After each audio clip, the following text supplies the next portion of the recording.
Good morning, everyone.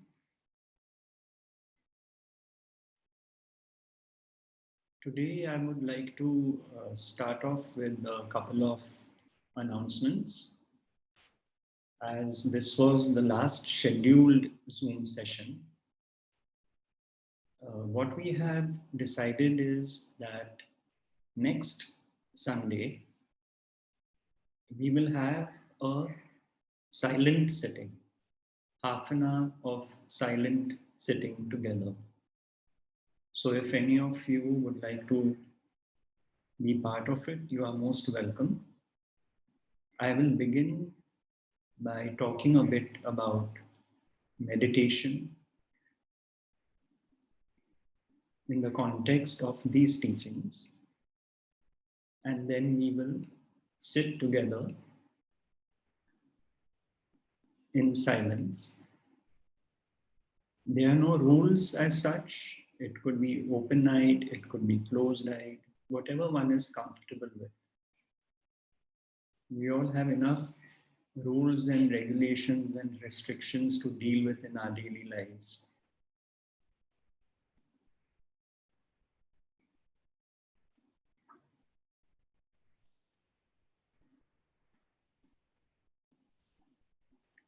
You see, as the masters have said, there are 4 stages of speech. Para, Pashyanti, Madhyama, and Vekhari. First is the source from which they arise. And then they arise, they take shape of thought forms, and then they are delivered through the mouth and tongue.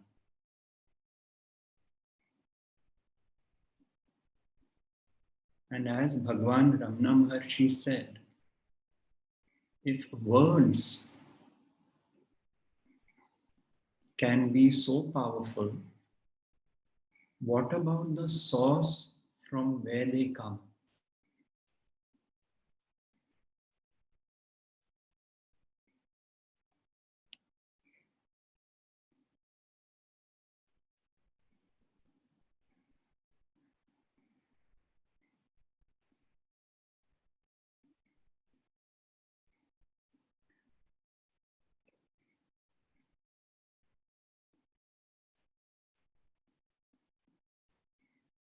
Today we will have a slightly different format.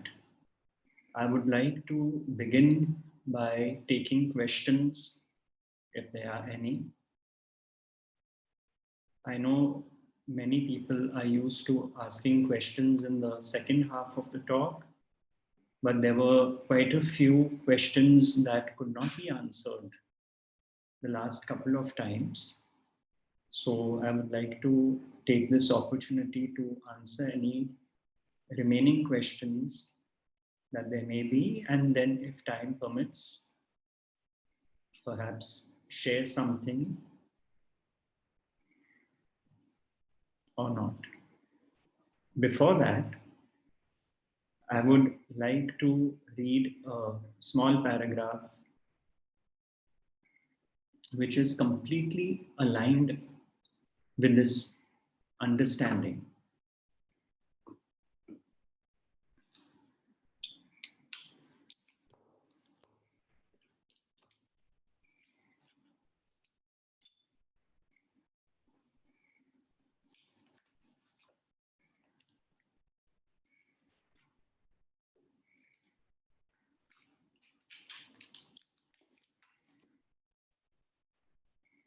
This is by Vimalananda from the book Aghora 3. And he says, if you want to find out whether or not a sadhu is genuine, first go to see him, but don't ask any questions. Sit quietly and don't say much.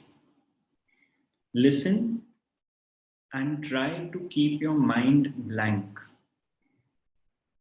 If, when you sit near him, you find yourself forgetting the things of the world, and becoming more peaceful, then he is a good saint. His halo is quieting your mind. If not, run away.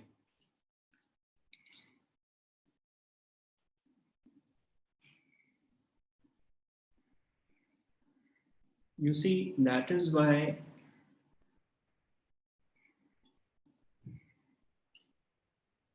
I reiterate this point.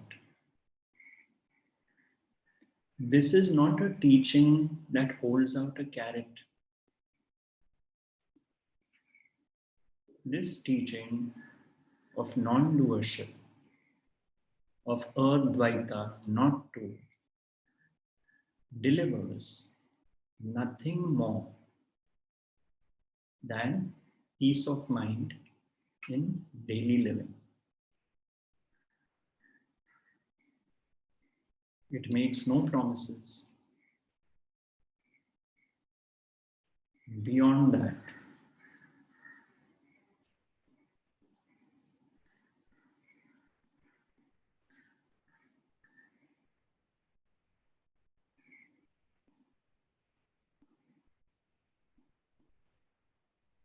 and because for many of us it seems quite unappealing that that's all I get, peace of mind. That is why it gives me tremendous joy when I find masters like Bhagwan Ramana, Nisargadatta Maharaj, and so on and so forth, concluding that it is the peace, Sukha Shanti, true happiness that is sought. Or as the Buddha says, samsara is dukkha, nirvana is shanti. And they are not two. So if you are drawn to this teaching, you are drawn to peace.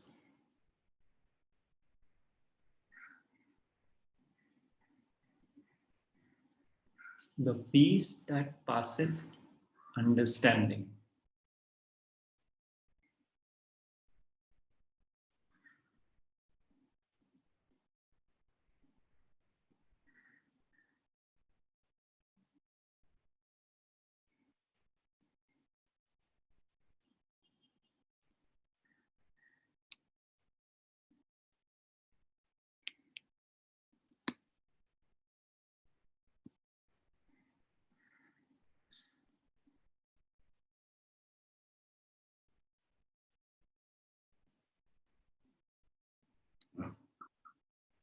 Yes, Anil. Hello, good morning, Gautam. How are you? I'm good. I found you about a month ago through the YouTube. I was searching for Nisargadatta Maharaj and you popped out. So I'm glad that I've come across you. Thank you very much. Maybe I found you. Thank you. But I have a tiny request. I live in Canada and right now it's like 1 a.m. No. Yes, and I stay up just to listen to your videos, and I'm not going to ask a question. I'm just going to ask a request already. I just arrived new and I'm already asking for something. Is it possible to change maybe the timing a little bit more convenient for the rest of us? We have received some requests, so we will definitely look into it and yes. See what timing suits the people who are not in India. So we are working on it. Okay, perfect. Thank you very much. So I won't take any more of your time. Thank you.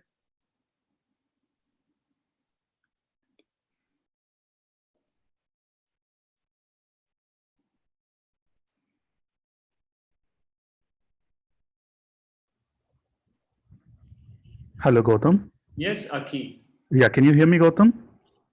I can hear you, but I'm not able to see you.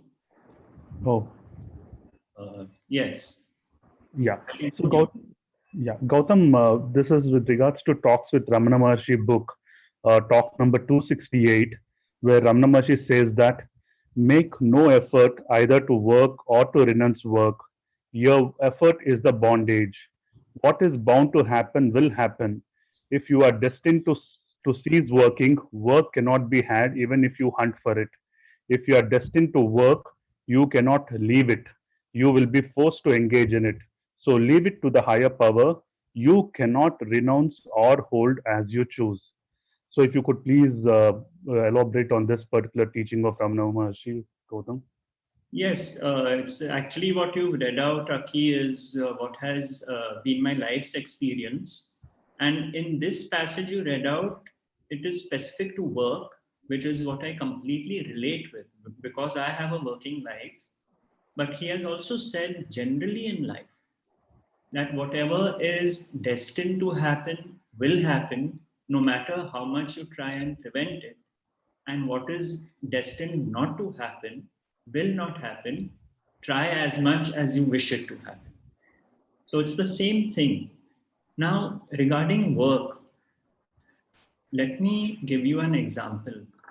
I had an ad agency many years ago, and suddenly, out of the blue, I hit a very big bad debt. I had a client who didn't pay me.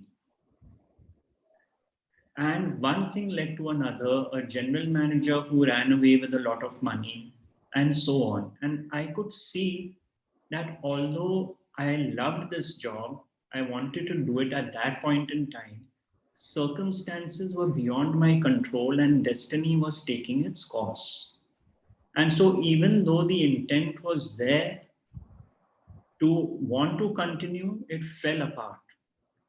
And I realized that this happening is beyond my control, just as all the years of advertising were also not in my control. The divine grace gave me the opportunity to do that work and took that opportunity away, which means we are truly not doing it.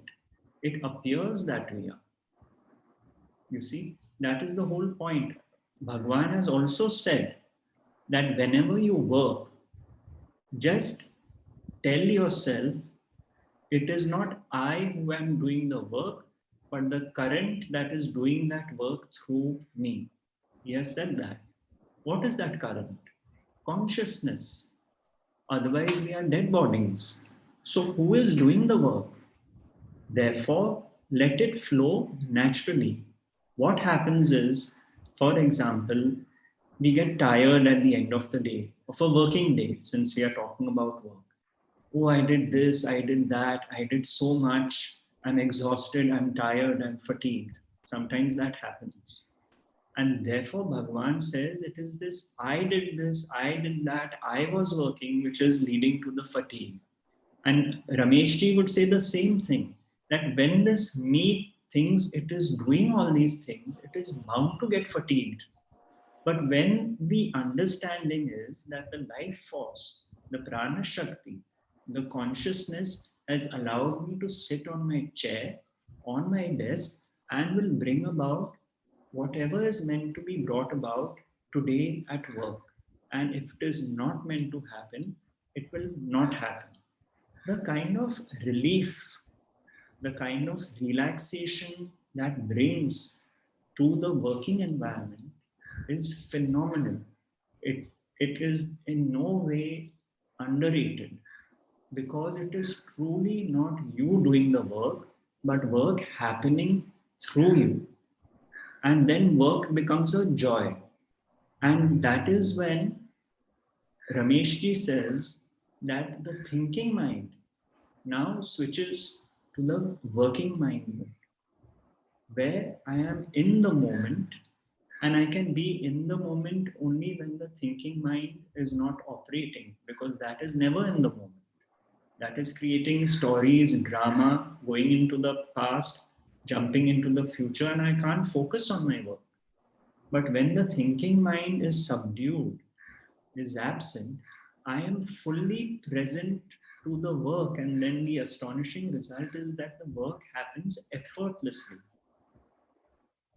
And if it is not meant to happen, I don't fight with it, I don't struggle, I don't bring in doership and say, why, it must.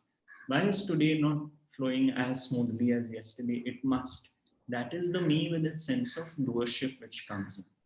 So, what you have read out, in fact, everyone who is working, it would be great if they were exposed to that page, because it certainly makes work simpler.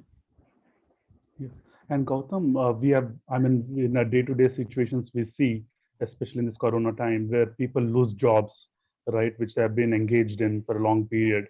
And they again search for a job, but there is a lot of time which it takes for them to find another job.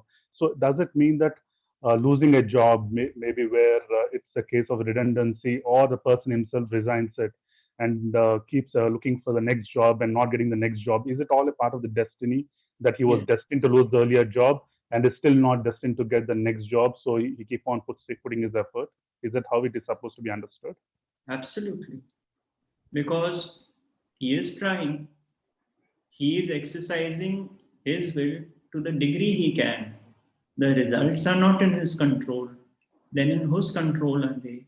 In a higher power, the source, God, call it what you want, which is his destiny is not to get this job at this point.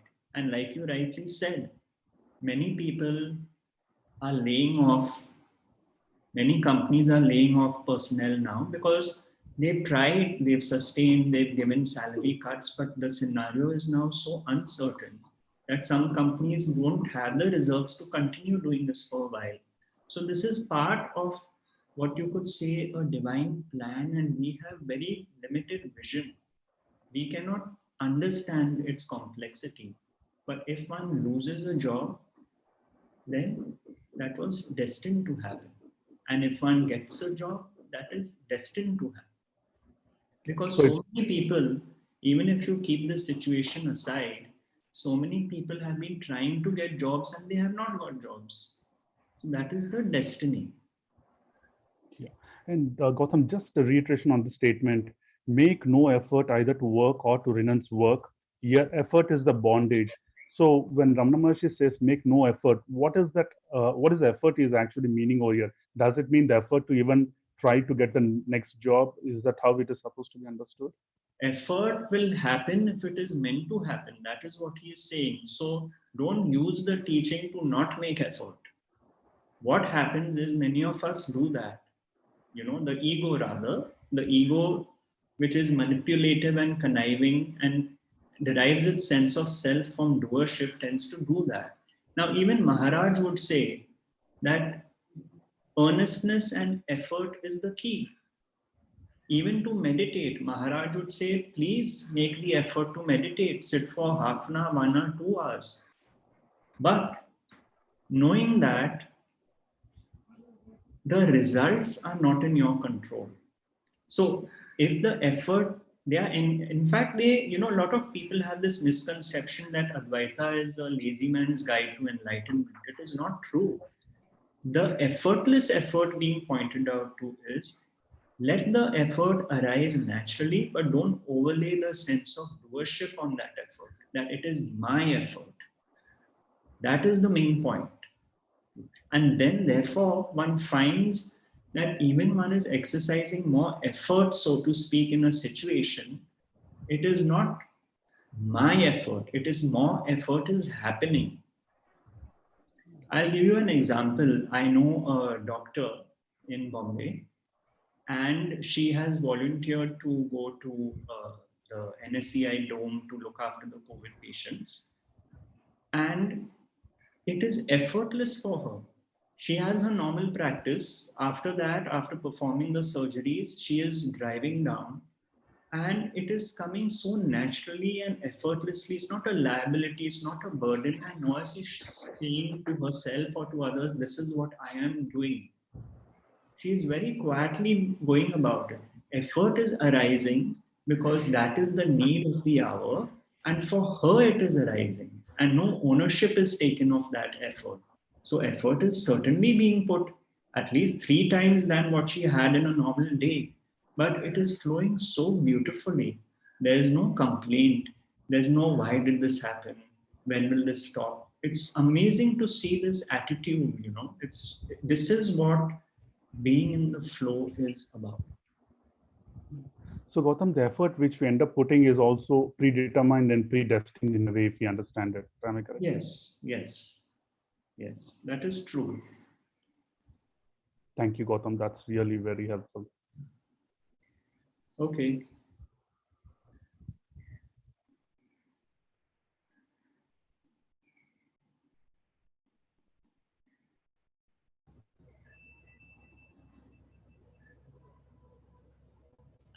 Hi, Gautam, I'm Vandana. Yes, Through the journey of my life of 64 years, I have realized that, the emotions should come and go, and we should not give undue importance to any emotion because it should just pass over. But I'm a doctor and I deal with patients, and I just realize that, people are going crazy in love and even crazier in pain. So what are your comments on that? that is meant to happen, Vandana. That's very easy. No, that's the truth. That is meant to happen, therefore it is happening. And pain is a great teacher. Pain is a great teacher. But this acceptance of pain is very difficult, I've realized, with humans. It is very difficult. It is extremely difficult. And therefore, as in the Gita, it is said that out of millions, very few are drawn to the path. And out of those few who are drawn to the path, one knows me by name, you see. So, but more often than not, everyone in their life has experienced loss, suffering, and pain, and that has brought them onto the path. Some perhaps later in their lives, some early in their lives, and that is the start of the spiritual journey, the seeking, which will take its own course. But pain is a great teacher. And as you will well know, since you have been attending these talks regularly, it is not accepting the pain which is enhancing the suffering. Blessed are those who know that life means pleasure one moment and pain the next, because that is everyone's experience. Yeah. But people, as you said, don't accept it. So just to accept it is such a big step on one's journey, because then one is not living in this imaginary world where we think only good will happen to us. If we visit 3 temples every week, God will take care of us and not send pains our way. That is not going to happen. And to accept that is a very big step. Thank you.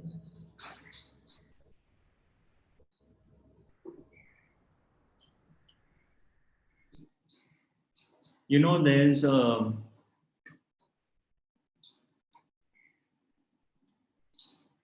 think it was the mother of Pondicherry who said this. She said someone asked her a question on going from one guru to the other and to the other and to the other, you know. And she said that when you go to a doctor for whatever ailment, would you go to 10 doctors? Or why not put your faith and trust in the doctor you resonate with and trust that with their guidance, their expertise, you will be okay. And I remembered this because you mentioned you are a doctor, and I found this made so much sense. You see, the only difference is that we kind of undervalue the spiritual insights we gain. And then we want to keep collecting more and more, hear them from different people, different sources. That is what the ego tends to do. And then it compares one with the other. I get so many emails where it is said, this master said this, what are your views? That master said that, what are your views? That is the mind. That is a mind which is judging, comparing, observing, and analyzing. So That is what happens. You see?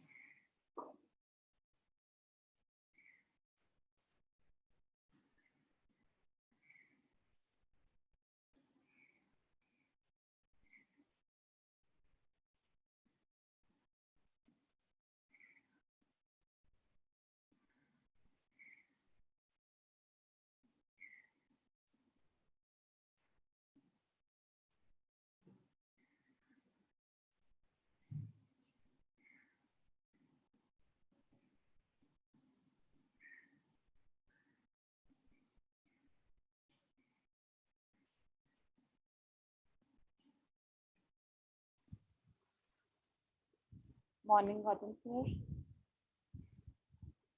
Yes, Pragati. I would like to know if it's okay to share one's spiritual experiences with others. Even though I got my answer in your last line, actually, that it's the mind that likes to compare, analyze. But is it okay? Does it? Because I've heard that the experiences kind of don't happen much if you are so much into sharing. I'll tell you something very interesting, Pragati. Thank you for bringing this up.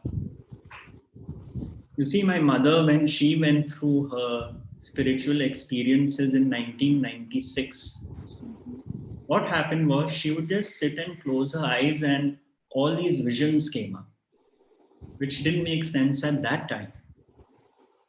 And after a couple of years, she wanted to make sense of this whole process of awakening that happened to her. She had done about 200-300 drawings, you see, of the energy moving in the body and visions that she saw and all that. Now, someone came home, a mystic, you could say, a mystic came home and said, you know, you've been very lucky to have had this experience because many people who have a Kundalini awakening go through a rough time. And you have drawn a roadmap for people to understand their process better. So in case they go through a similar experience, they will know that they are not going crazy. They will know someone has walked the path and it will be a guide to them. So this mystic encouraged her to bring this work out because she said, there's no point that it came out and you're going to lock it and die. Please bring it out. Thereafter, we met 2-3 worldly people on the spiritual path also. And they said exactly this. Please don't share your experiences, they will stop. Please don't share your experiences, people will think you are crazy. And so my mother got confused because she was a novice at all this.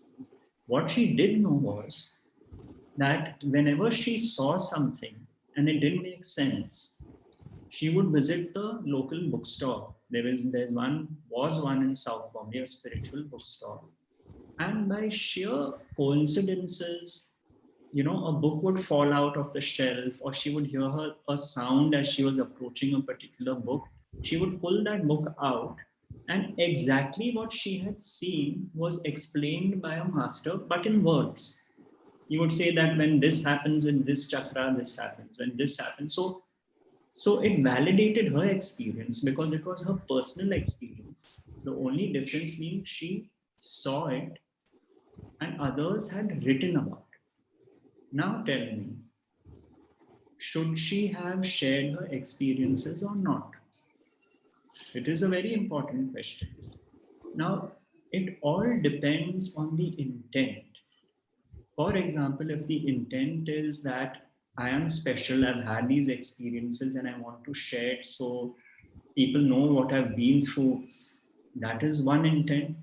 And the other is a genuine concern that perhaps my experience can benefit someone else who's going through something similar and doesn't know what to. Now, this answer only you would know. I'll tell you something. On Guru Purnima and on, I think, Rameshji's birthday, but mainly Guru Purnima, my mother would accompany me to meet him and take his blessings. Now, he was very fond of her, but his path was not the Kundalini. He didn't even know what it meant and he didn't care. One day, one Sunday when I was in satsang, one German lady, young lady, she was asking questions about the Kundalini and he said, look, I cannot help you on this. It is not my experience. I don't talk about the subject, but you go and meet Gautam's mother. She came over and when she narrated her experiences and my mother answered them saying, look, nothing is going wrong with you. These are signposts on the journey. This means this means that, this means that. She burst out crying. You know why?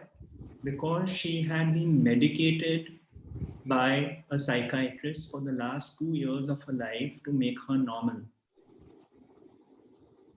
And she dropped that medicine and she has been relieved, happy, and her spiritual journey bloomed and blossomed after that. So, isn't that validation that perhaps it is good to share one's spiritual experience for the benefit of others? That sharing has to be out of compassion. You have to be very careful that the me does not step through the back door to feel special. I had that experience. And you see, as Rameshji would say, people who say they have an experience of oneness have to be more careful than normal people. Because an experience of oneness means it is not an experience of oneness. It means there are two. There is oneness and someone who had the experience of oneness. I have been looking for somebody to share my experiences with because sometimes I really need the feel of validation so that I know I'm not going crazy. You already Sure, said that. exactly. And I started writing my experiences so that, but the reason was I didn't want to forget them. They were so beautiful. But over the course of time, I realized that writing them there's no point writing them for the sake of remembering because they were to be experienced and not to be memorized. So I've quit writing, but I've kind of found peace in the fact that I've had them, they were beautiful, and I can just flow with whatever comes now. That's beautiful. Can I ask another question? A little unrelated. It's about witnessing and observing. You were talking about it in the last session with Roshni, and I realized something popped up in my mind about it. I have this thing going on every moment whenever I utter something, whenever I speak to kids, family, friends, anybody, something in my mind keeps popping up. Whatever I've heard, whatever I've said, something would tell me if it's right or not. Something would tell me if I should have spoken in a better manner or if I am being judgmental. There's a tap from inside my head. So that's my conscience, I feel. I thought I was being witnessed. So I'm kind of confused. Is it just me observing or is the witnessing happening? Well, that's a good question. It is not witnessing happening. That is actually the voice in the head. That is this voice in the head which says that, why did you say this? You should not have. Why did you do this? You should not have. It's the conscience, the personal conscience, so to speak, which kind of wants to self-correct every move that is happening. The witness is the one who is aware of that also. The witness is not the voice in the head. The witness is that which is aware of that voice in the head also. So in that sense, the witness is already there because like you said, you know about the voice in the head. Who knows the voice in the head? So the witness does not talk back ever. The witness does not talk ever. Okay. The witness never talks. I think it's just us talking all the time. Exactly. Does it stop ever, the talking? No. Okay. Thank you. It was really. Talking would be doership as far as the witness is concerned. Yeah. Thank you. Okay.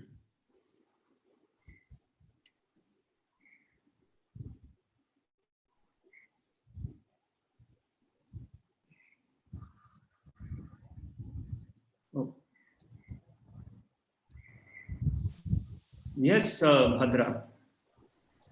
Hi, sir. Good morning, sir. Good Uh, morning.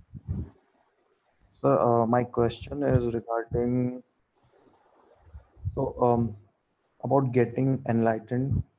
So this is not about destiny because you've already answered that I heard, or karma. But what are the chances of getting it? Uh, David Godman asked, I think Nisargadatta Maharaj, that if it is 1 in a million, then why should I try? If it is 1 in 100, then I would probably give it a shot. So what does this depend on? Is it has my physical brain anything to do with it, the chemicals or the hormones, with how fast I will get it? Like Nisargadatta Maharaj got it in 3 years, and some people keep on suffering and do it for like maybe their entire life and they don't get it. So what is that one factor that is dependent on? God's will.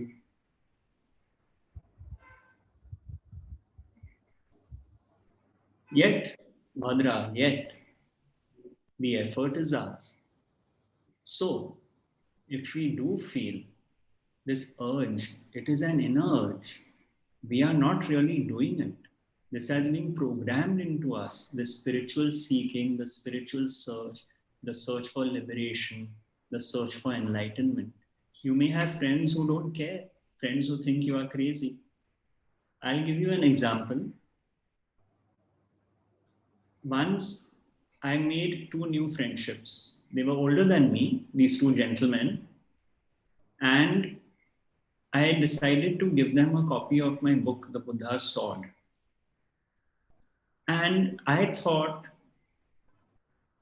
one of them was very receptive because he was always talking about his life's journey and the insights and all.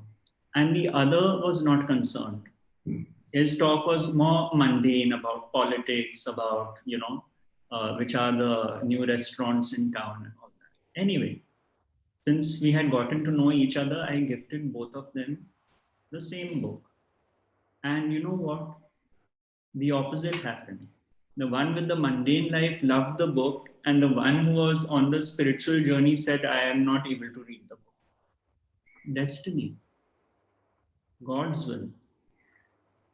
Some are programmed that way, and some's life journey is meant to be impacted by a teaching, and for others, it will take more time. See, so we have no control over this phenomenon. Even the wanting the enlightenment is not in our control. God gave you that want, but isn't that at least a nice want to have? Sir, So and all one can do is try. okay. So I have one more question regarding witnessing and being involved. When I'm witnessing, it's I'm only being, but when I'm involved in something, paying attention to, or let's say I'm writing an essay, so is it possible to witness at the same time? No. Then No. that is the working mind. In that sense, it is the same as witnessing because the thinking mind is absent in both. So when you are writing an essay, when you're performing a surgery, if you're a surgeon, the working mind has to be engaged, right? You can't just Exactly. witness, otherwise you'll be frozen. So working mind and witnessing, what they have in common is the absence of the thinking mind. In that sense, they are the same. But witnessing happens when there's something to witness. Now, supposing you're sitting by a window and your view is that of a road and cars are driving past, and you're just sitting still watching that, what is happening? Witnessing of the cars driving past is happening.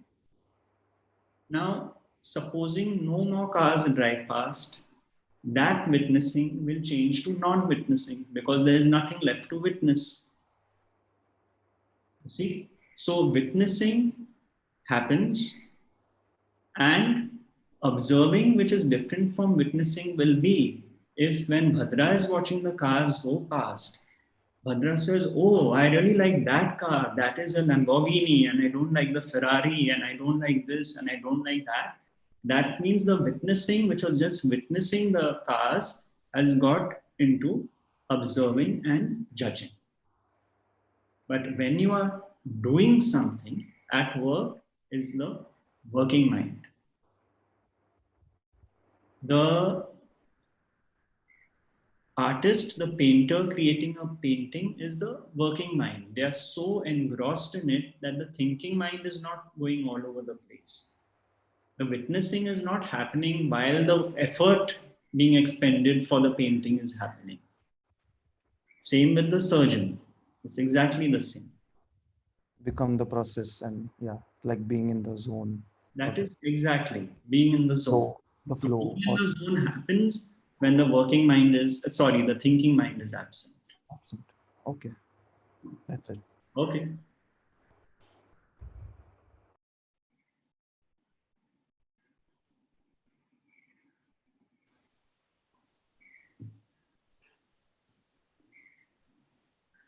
Yes, Hiron?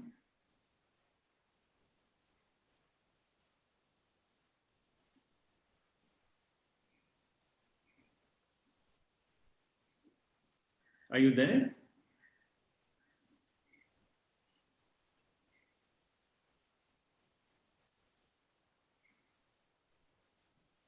Okay, let's take someone else.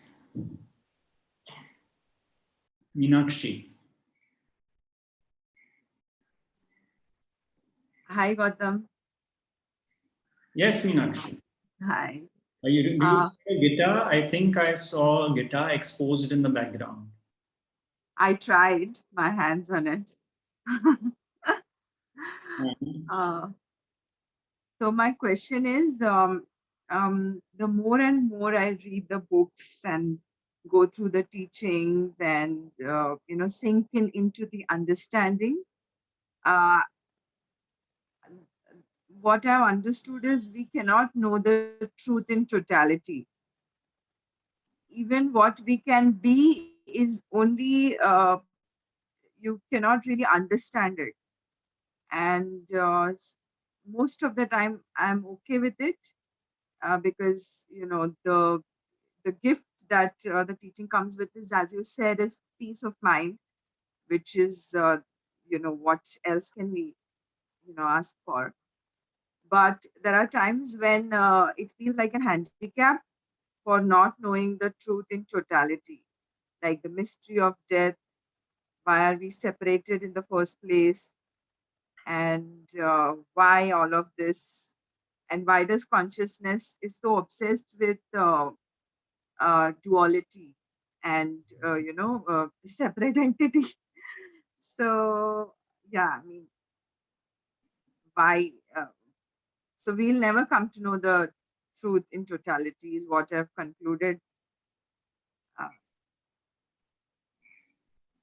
The mind can never come to know the truth. We cannot come to know the truth. We cannot be the truth because we are the truth. It is the mind which cannot come to know the truth, the limited thinking mind. Consciousness unmanifest is this manifestation and everything that is part of it. That is the totality of truth, of manifestation, manifest consciousness, which is a reflection in consciousness, not out of consciousness, because then there would be two. So all there is consciousness, but the mind intellect wants to know why. And then, no matter how innocent these questions, it finds it is not able to get the answers it is looking for. And therefore, as I have said before, this teaching, this understanding dissolves the questions because it dissolves the questioner. You see, the total acceptance of what is in the moment, whether one likes it or not, is the gift of this teaching. So even if such questions arise, this teaching doesn't say these questions should not arise. There's no shoulds and should not. Even the arising of the questions is witnessed. That these questions have arisen in this mind. See how compassionate consciousness is. Everything is allowed. Nothing is rejected. Nothing is questioned. There is no should not. But the beauty is with that allowing of all the questions, the why questions, whatever it be, the peace of mind, which is in the background, that still shines through because everything is accepted. That frustration at not getting the answers will not happen. Because now you know that whether I get the answer or not is God's will. It is truly an all-embracing understanding.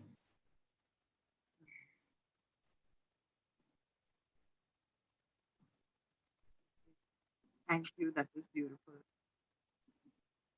Someone had sent me an email. Again, a very common question on this journey, that I can understand all the big events in my life are God's will. But what about the tiniest of events? Is that even God's will? You know, and the Bible says, I don't know the exact words, but not a leaf will fall and the Father knoweth not.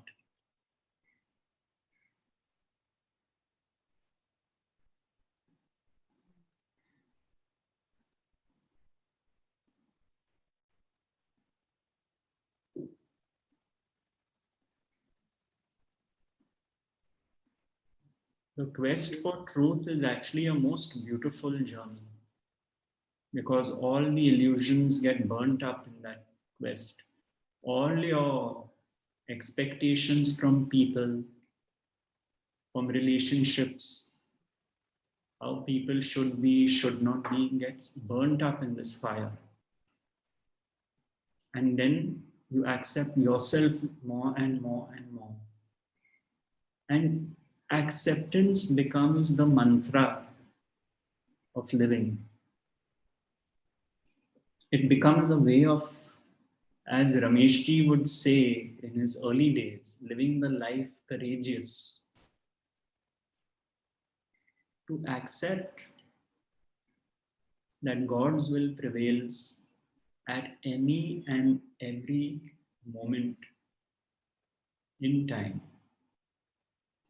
You see, Maharaj had said once that supposing you are not able to see bodies anymore, human bodies, and whatever people said would be just voices coming in your consciousness, would you really have a problem with them to that extent as when you see them as voices emerging from separate bodies whom you have labeled as friend, parent, sibling, stranger?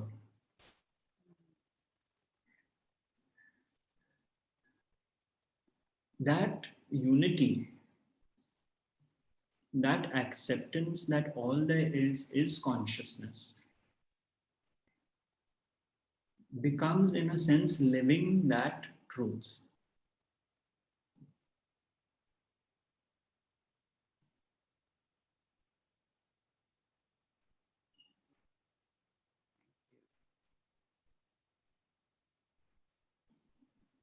Muted. No, I think, yeah, go.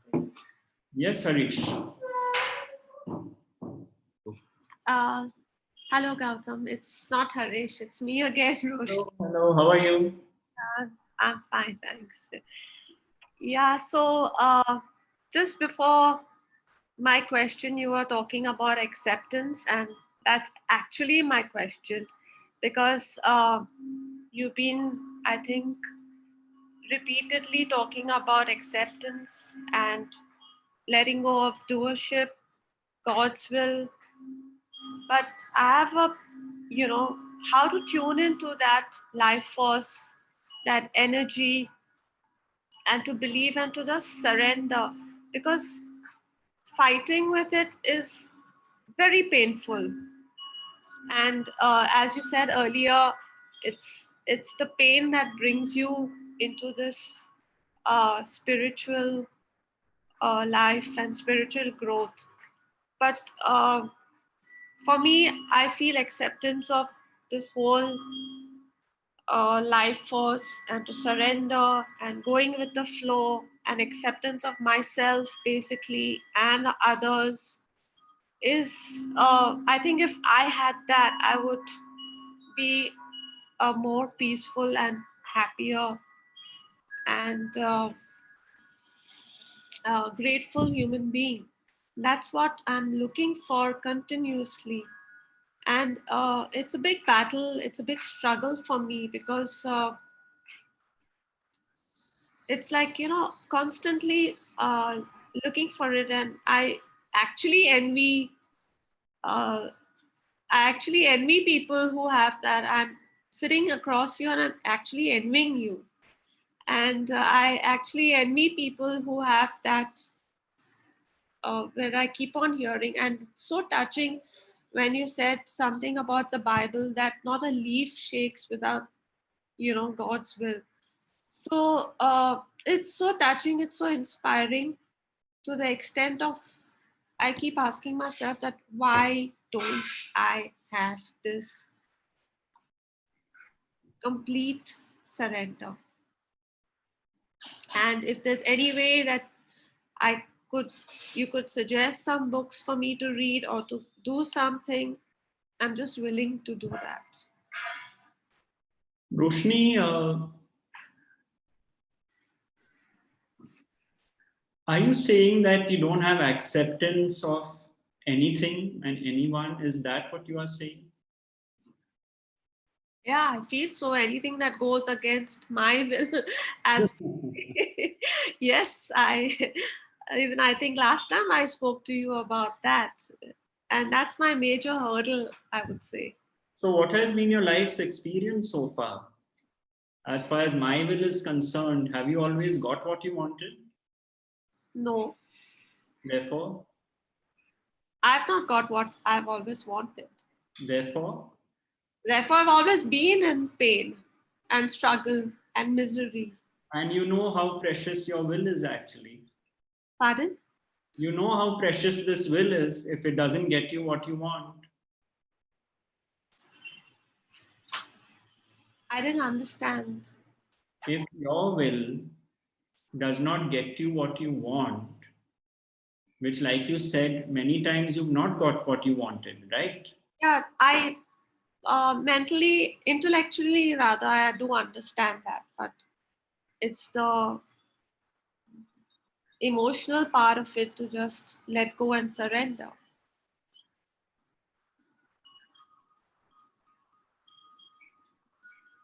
It doesn't have to be a complete surrender. It can even be a partial surrender. Now, for example, if you accept that Harish is the way he is because God made him that way, and he says and does things based on his genetics and conditioning over which he did not have control, what would happen is an acceptance that, yes, I now see this person or any person in my life, any relationship in my life, now I have a different perspective. I know that people are coming from their own conditioning, from their own background, from their DNA, from the wiring of their brain. So many factors they never had any control over. And all this while I was blaming and pointing a finger at these people. Now, even if this acceptance is intellectual, it is still acceptance and understanding that, okay, I didn't have this perspective before, now I have it. Now, after having this perspective, you could still end up fighting. That is fine. That is part of destiny.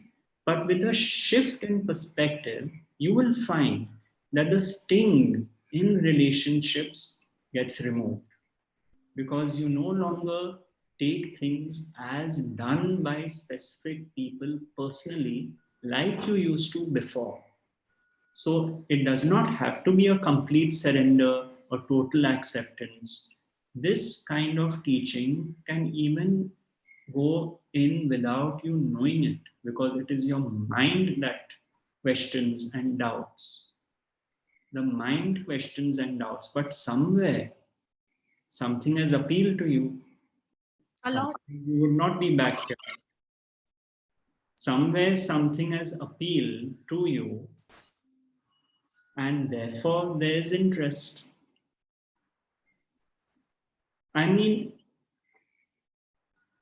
if you had someone come into your life and say, Roshni, I accept you exactly the way you are right now, 100%. And even if you are struggling with your will, and when things don't go your way, you struggle, even I accept all that, because that's the way God has made you. Then you will know what true acceptance is. Accepting everyone and everything precisely the way they are meant to be by a divine plan that I have not the ability to understand totally. That is acceptance.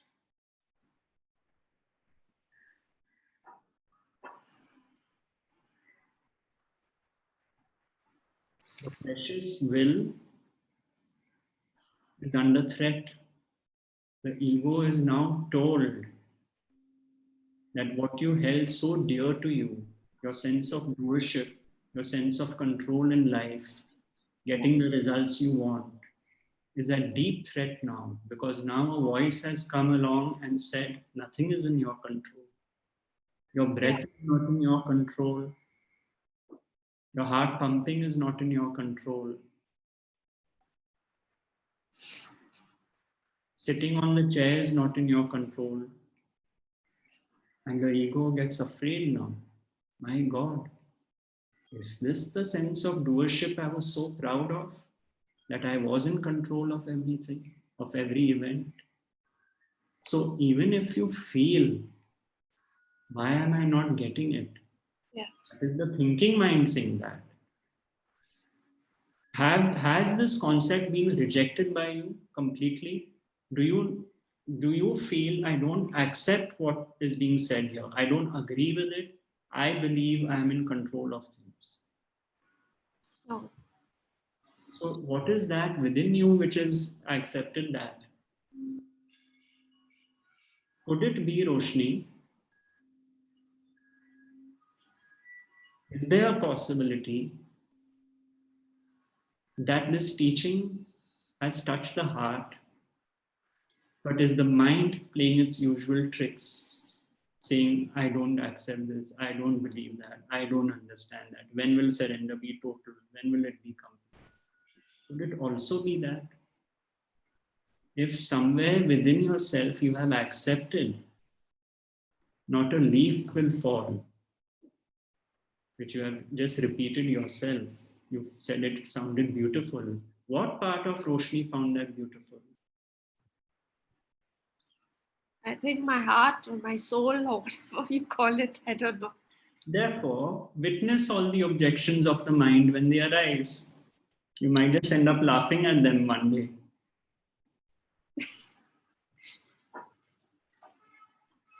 Trust me, this understanding will make life simpler. May not be easier, but simpler. It will simplify your relationship with people, Yes. and your relationship with the events that happen in your life. You will be quite amazed when you look back and you see that, yes, I have understood now how the shift has happened. Perhaps slowly, perhaps gradually, but now I see things in a different light. Oh, can I ask you, how do I get there? Is there a process or is there some help or? The help is already there. All I've been saying is acceptance of God's will. Yeah, I agree to that. I mean, but it's still a very new concept. So any It's an ancient concept that has been forgotten. It's not a new concept. so basically, how do I go on this route, this path? By forgetting about it. Okay. Yes. Do not carry this additional burden of trying to remember the teaching and doing this and doing that. Allow it to happen naturally. Okay. Whatever happens in your life today, from now till night, at the end of the day, pick one event which upset you and view it in light of the teaching. Okay. That is, you see, my teacher would say something else. For people who didn't accept this concept of non-doership, he would say that at the end of the day, sit down in your sofa, comfortable chair, get your coffee or beer or whatever you like, be comfortable, and pick one event in the day, just one, and investigate that. Supposing you made a trip to a shop. That's as simple as that. We are not talking of major upheavals and all that. Pick one event in the day which you thought was your action. And then ask yourself, was it truly my action? Or did the thought come, oh, I want to go and buy this from the shop? Did the thought come and did that thought lead to your action? Now, let's say you go down to the shop, you meet someone from the neighborhood. Was that in your control? If the original thought to go to the shop did not arise, would you have met your neighborhood friend? No. The thought arose, an action happened, and whether you reached the shop or not is also God's will. Or you reach the shop and the shop is closed. Or you reach the shop and there's a queue for 3 hours, so you come back. So in this whole stream of things, will Roshni say, I went to the shop, I decided to go to the shop, and when I went to the shop, I had to wait for 3 hours, so I came back? Or will Roshni use the same words, but this time the understanding is there that the thought arose, there was a need in the house that let's go to the shop. I met my friend, it was completely unexpected. I tried going to the shop, but I realized there's a 3-hour wait, so I've come back home. So what will happen? What is the difference between these two scenarios? There is no ownership of the action in the second scenario. I decided to go to the shop. How foolish of me. Didn't I realize there would be a 3-hour queue? How stupid am I? All that is the dialogue of the ego with its sense of doership. So what happens is that dialogue, that starts evaporating. Because now Roshni has seen in daily life what I really thought was my precious action, me and mine, my action, was based on so many factors which were not in my control. And so I realized I'm just a piece of the jigsaw puzzle amongst the many pieces. And that understanding is what brings the relaxation. The relaxation is the acceptance of what is. Yes. Not what should be. Not that shop should not have had a queue for 3 hours. How inept of them. How stupid of them. So the acceptance of what is what brings the peace.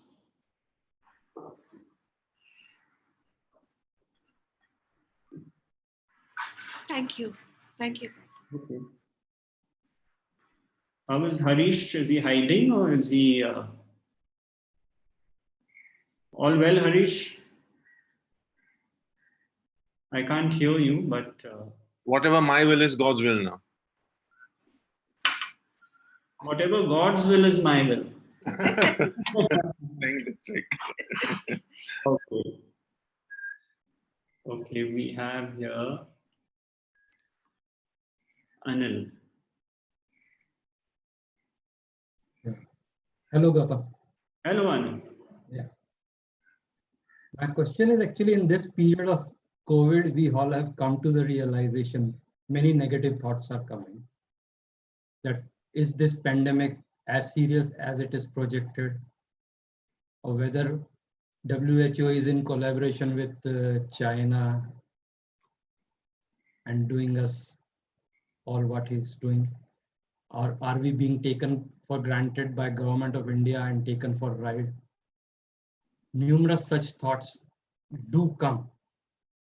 Accepting these thoughts, as you often say, do what you do and what you can do. True, but at the end, negative feelings of being cheated persist. So we do just accept it, or how do we overcome it? Anil, by doing whatever you think and feel you should do to overcome it.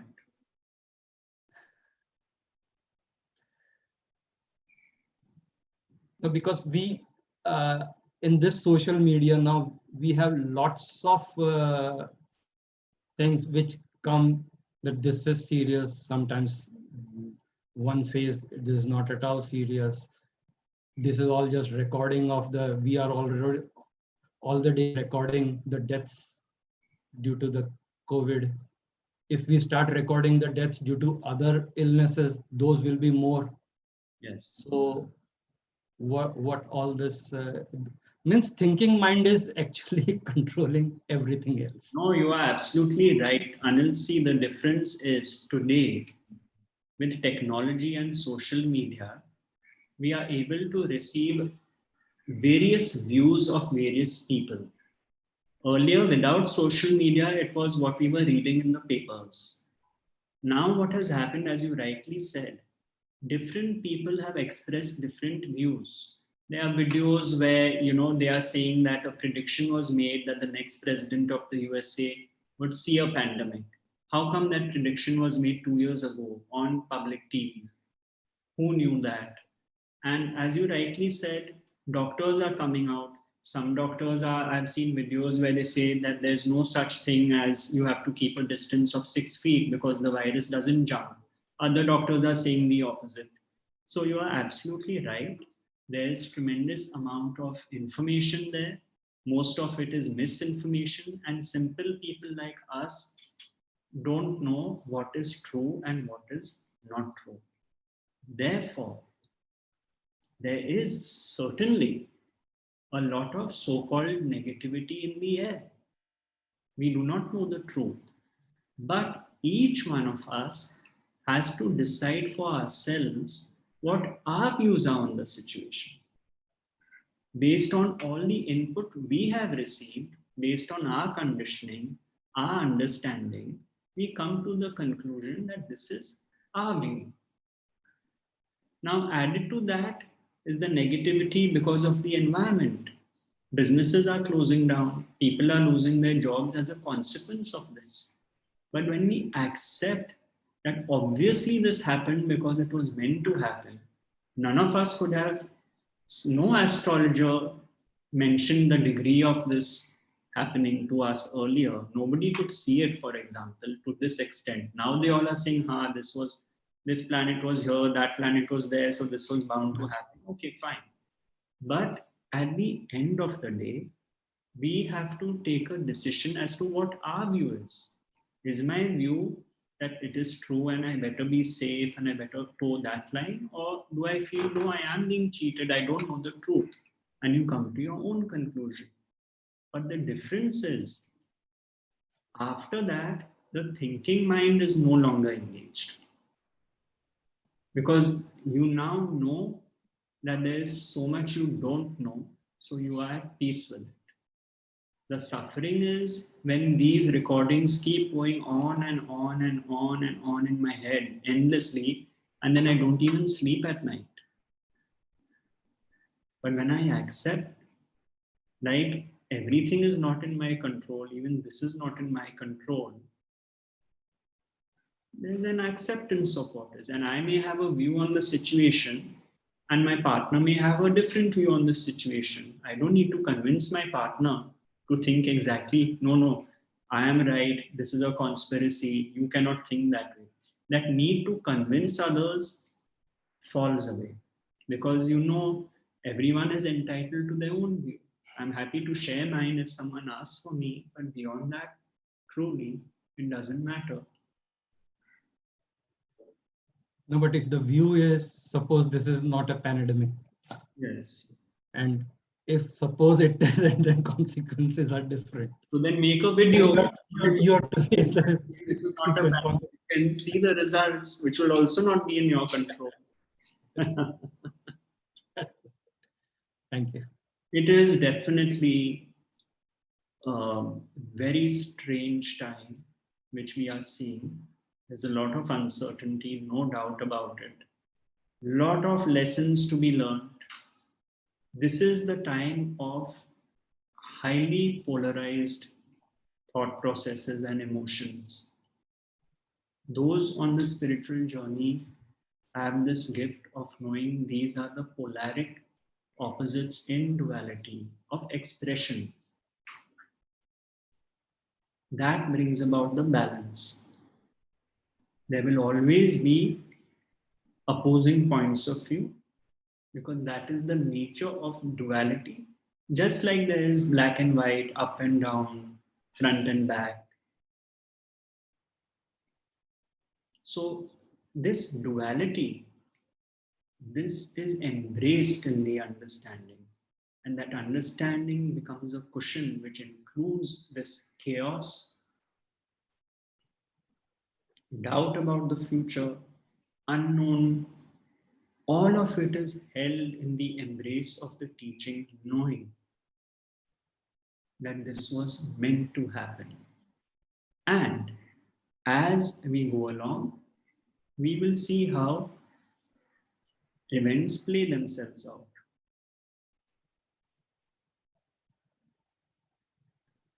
Yes. Thanks.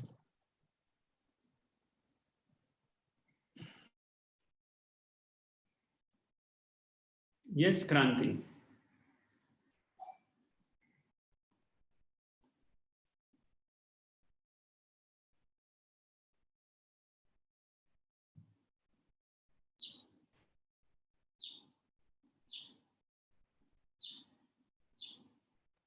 Hello?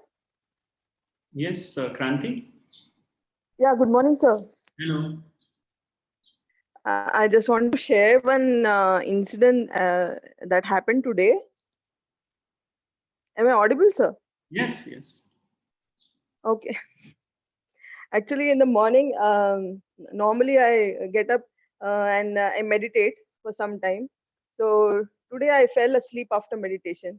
I mean, I just dozed off. I was meditating and I dozed off.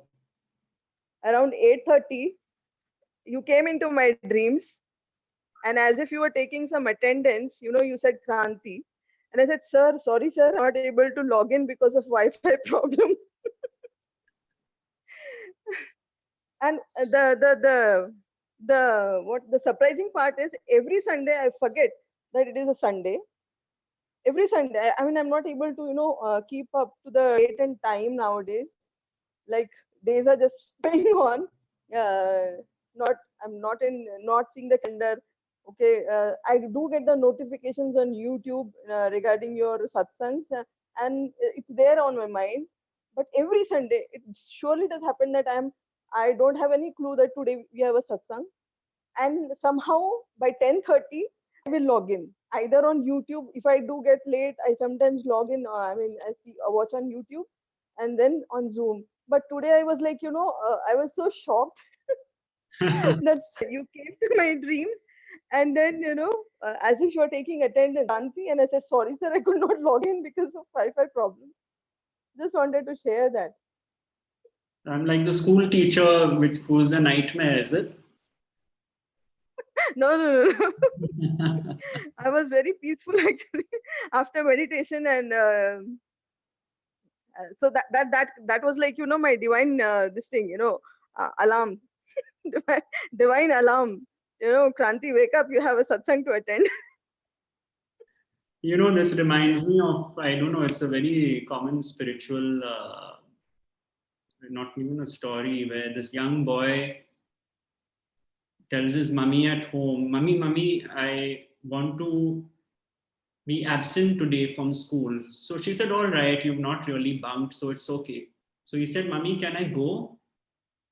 Can I go and stand in the garden, and when the roll call comes, I'll say I'm absent. I would love to say I'm absent.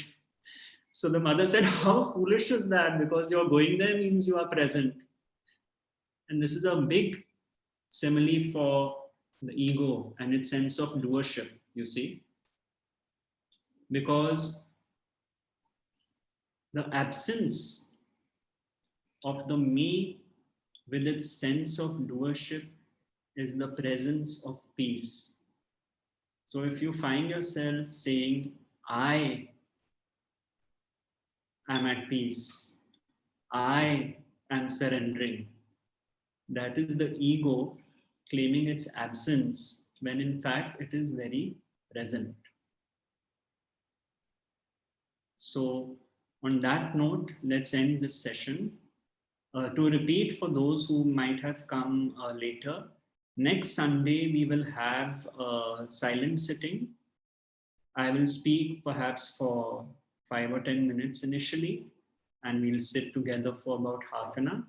After that, if anyone would like to share specifically to the silent sitting, not other questions like we have had all these sessions, we will keep some time for that. And after next Sunday, depending on what is happening here in Mumbai with the lockdown, we will reach a conclusion on how often to keep these live streams. And that update will be on the newsletter if you are on the mailing list, or you could even check out the calendar page on the website to get to know. And most likely we will be revising the time from 10:30 a.m. to 10, but that is not confirmed yet. So do keep a lookout for the exact time for next Sunday's silent sitting.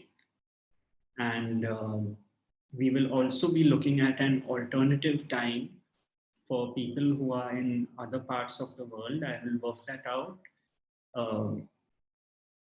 Many thanks to Sangeeta and Divya, who are behind the scenes working on this Zoom channel and hosting and co-hosting it. Without their efforts, this would not be happening, because God has not given me the ability to be technologically savvy. It reminds me of a friend of mine from France, traveling business class, and he left his wallet and documents, very important meeting documents, in the plane. And when he reached the hotel in South Bombay, he realized that. And he was very lucky, because he called up the airline authorities and his money was intact, wallet was intact. So over dinner, for half an hour, he said, how stupid I am that I had left this in the plane. I said, look, stupid would be if you left it purposely in the plane. These things happen. Your mind might have been occupied with something when you got off your chair. Then you must have wanted to pick it up. You got distracted. A fellow passenger said something. These things happen. We don't do these things deliberately. There are so many factors not in our control. Maybe we had a high pressure day, thoughts in my mind. Maybe you had some loss, a bereavement somewhere, you knew someone. So while it is not ideal for half an hour to say I did something stupid when you actually didn't do it, it happened. Be gentle on yourself. We all have these silly things happening to us. It happened. So my teacher would say, if nobody does anything, then nobody can do anything stupid.